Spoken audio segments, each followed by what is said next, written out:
こんにちは、ゆうこ先生です。Let's learn how to make a request in this lesson. Just like in English, we have a few different ways to make a request. For instance, let's say you want your friend's email address, which is meado in Japanese. Even in English, you have a few different ways to ask for somebody's email address, right? Please give me your email address. Or, would you give me your email address?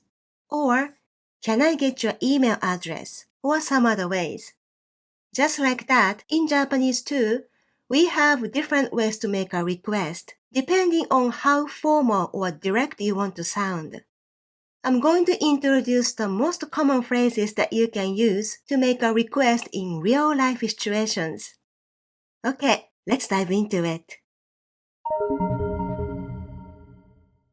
First, I'm going to list all the phrases we are going to learn in this lesson.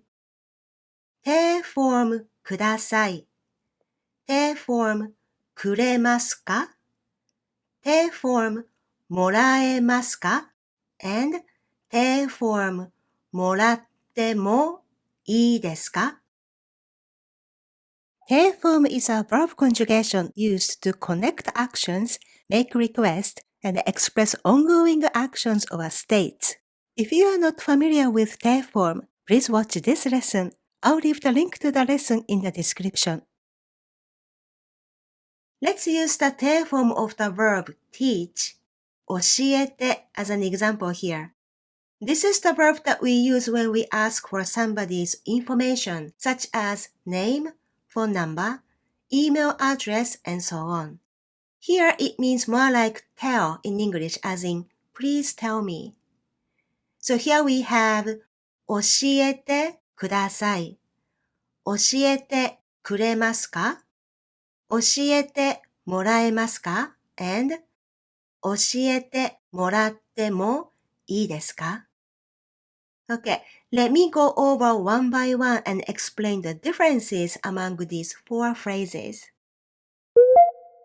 The first one, this ください literally means please give me. So you can use ください to ask for any tangible objects too. For instance, if you want to say, please give me water at the restaurant, you can simply say, 水をください。水をください。But here, you have a verb before ください. And in that case, you have to add it in the 手 form. So here you are literally saying, please give me the action of telling me your email address. The second one, くれますか has the question particle か at the end, right? So apparently, this is a question. くれますか means, would you give me? So here you are asking, would you give me the action of telling me your email address? The third one has the particle か at the end too. So this is a question too. もらえますか means, could I receive?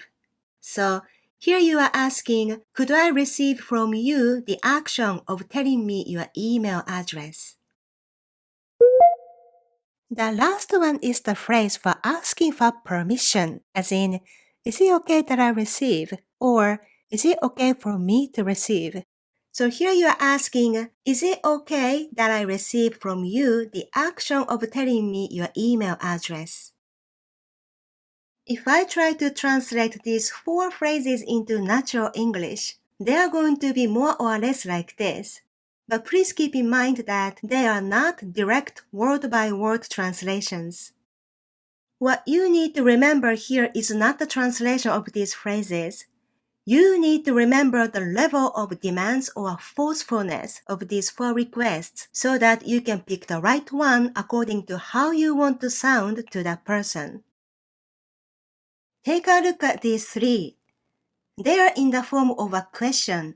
That means it gives the listener the choice to say no, right? Because of this reason, these three makes you sound less demanding compared to the first one with ください, which is not a question. And out of the four expressions, you sound more demanding as you go up and less demanding as you go down. So in real conversations, I recommend not to use the first one, ください, too often, unless you're in the okay position to sound demanding, such as you are a customer at the store and asking the store clerk, please show me such and such.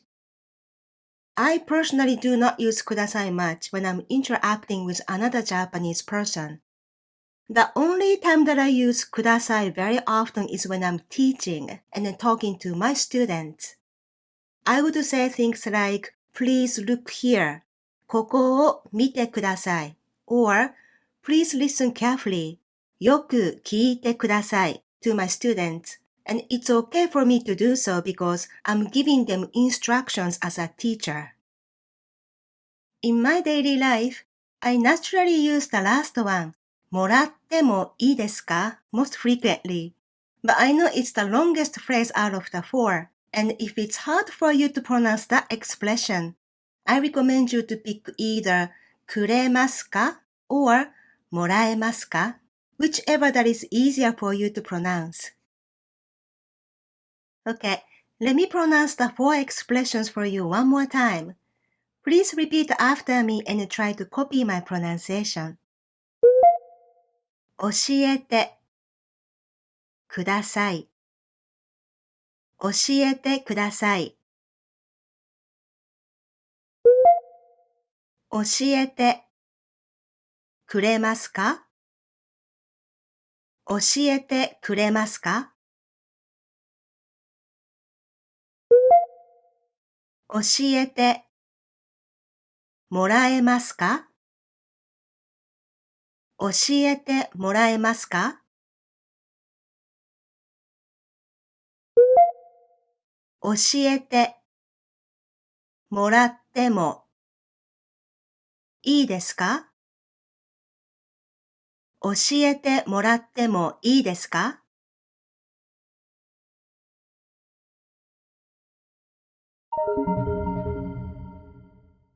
Okay, let's try creating one more request together. This request is going to be very useful if you ever have a chance to visit Japan. Let's say once you arrived in Japan, you want to get some Japanese yen. So you go to the money exchange booth at the airport, submit whatever the currency that you have from your country, and ask, would you change this to Japanese yen? Even in this digital era, some businesses only accept cash in Japan, especially in the countryside. So I highly recommend having some cash on you when you travel to Japan. Okay, 2 Japanese yen is 日本円に The verb change in tail form is 変えて and let's use くれますか here. 日本円に変えてくれますか？日本円に変えてくれますか？ Of course, you can choose もらえますか instead. Or, it's even appropriate to use ください here because you are a customer in the situation.